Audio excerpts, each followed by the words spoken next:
Donc, comme vous le savez, le secteur du retail a été profondément impacté par la transformation digitale.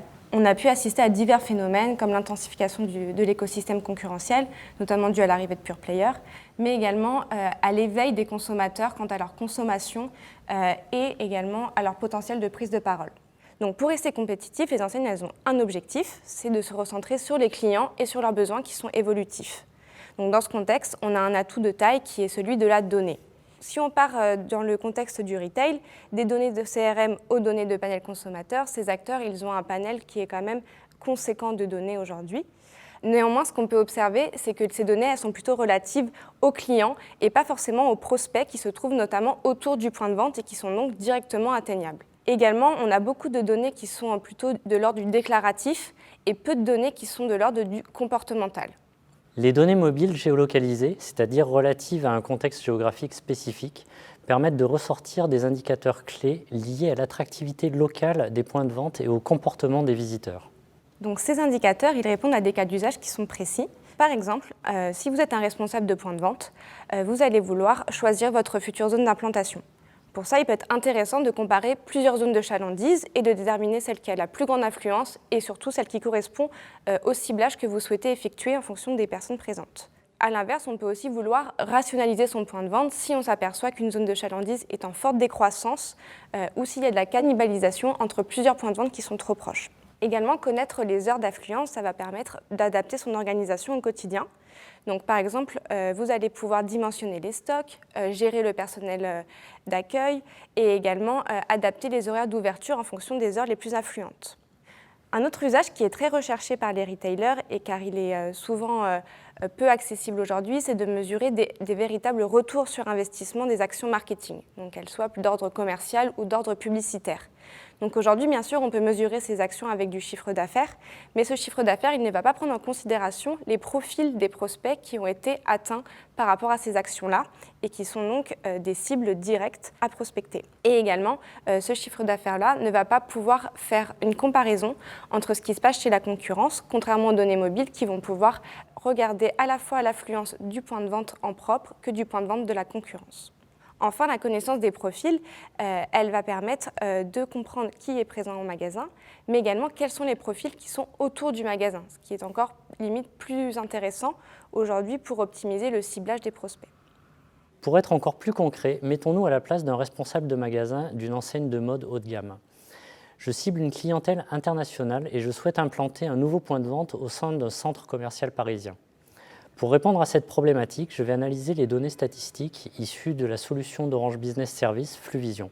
Tout d'abord, pour faire mon choix d'implantation, je compare la fréquentation entre deux centres commerciaux haut de gamme. Je m'aperçois que le centre de la zone 2 a une fréquentation 140% plus élevée que le centre commercial de la zone 1. De plus, cette fréquentation est 84% plus élevée sur la clientèle internationale que je cible, avec une meilleure répartition entre la clientèle européenne et la clientèle asiatique. Avec ces données, je choisis donc la zone 2 pour l'implantation de mon commerce, et ceci de manière motivée et chiffrable. Donc désormais se pose la question de comment piloter le business. Donc, grâce aux données qui sont alimentées de manière quotidienne, j'identifie rapidement les jours d'affluence.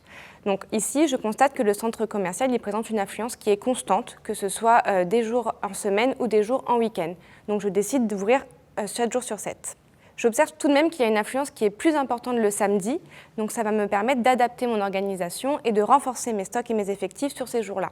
Au-delà des données de caisse, en fait, la prise en considération de l'affluence, ça va me permettre véritablement de fluidifier l'attente et également d'avoir des articles toujours à disposition en fonction de l'affluence qui est présente, pour ainsi éviter au maximum les abandons d'achat. Donc pour aller plus loin, je vais analyser aussi les horaires d'affluence au sein même d'une journée. Donc là, je peux constater que l'affluence elle est continue de 10h30 à 20h et que par conséquent, je vais prévoir des roulements le midi pour ne surtout pas fermer. Également, j'ai plutôt privilégié une ouverture en début de soirée plutôt qu'en début de matinée. J'ai également la possibilité de comparer plusieurs périodes entre elles. Par exemple, je constate que les actions du Black Friday ont amené une fréquentation 10% plus élevée sur l'ensemble du centre commercial. Cette analyse me permet de comparer les performances de mon magasin par rapport à la performance globale du centre commercial. A l'inverse, je peux estimer l'impact de certains événements sur l'attractivité du magasin pour expliquer mes résultats de chiffre d'affaires. À ce propos, les grèves nationales de fin 2019 ont diminué la fréquentation du centre commercial de 66%. Enfin, j'optimise mon ciblage selon plusieurs critères. D'une part, je cible les messages publicitaires selon les profils visitant régulièrement le centre commercial, en fonction de critères sociodémographiques, comme par exemple l'âge, le genre ou la catégorie socio-professionnelle. D'autre part, j'ai la possibilité d'identifier statistiquement la zone de provenance des visiteurs. Ainsi, je peux cibler le 9e et le 17e arrondissement pour ce centre commercial qui sont les deux origines les plus présentes sur le centre commercial en question. De cette manière, je cible les bonnes personnes au bon endroit et avec le bon message. Pour l'ensemble de ces cas d'usage que nous avons évoqués, nous pourrons nous demander pourquoi choisir des données mobiles plutôt que des études marketing classiques ou encore des solutions matérielles comme des capteurs ou encore des caméras. Donc à ça, plusieurs raisons. Donc, tout d'abord, les données mobiles, elles sont émises de façon passive, c'est-à-dire que les individus n'ont aucune action à émettre pour produire des données. Donc, de ce fait, les données, elles sont émises de façon beaucoup plus récurrente. Elles ne subissent pas des biais qui peuvent être liés au déclaratif, comme par exemple être influencé dans ses réponses avec des effets d'halo. Donc également, la solution, elle est 100% dématérialisée. Elle est activable à distance de manière très simple sur de longues périodes continues, voire discontinues.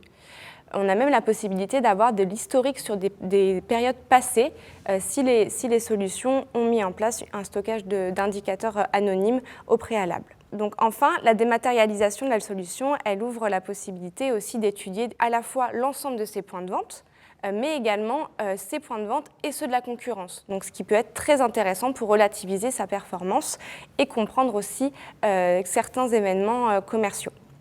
Merci pour votre écoute, nous restons à votre entière disposition et vous pouvez nous contacter à l'adresse fluvision.support@orange.com.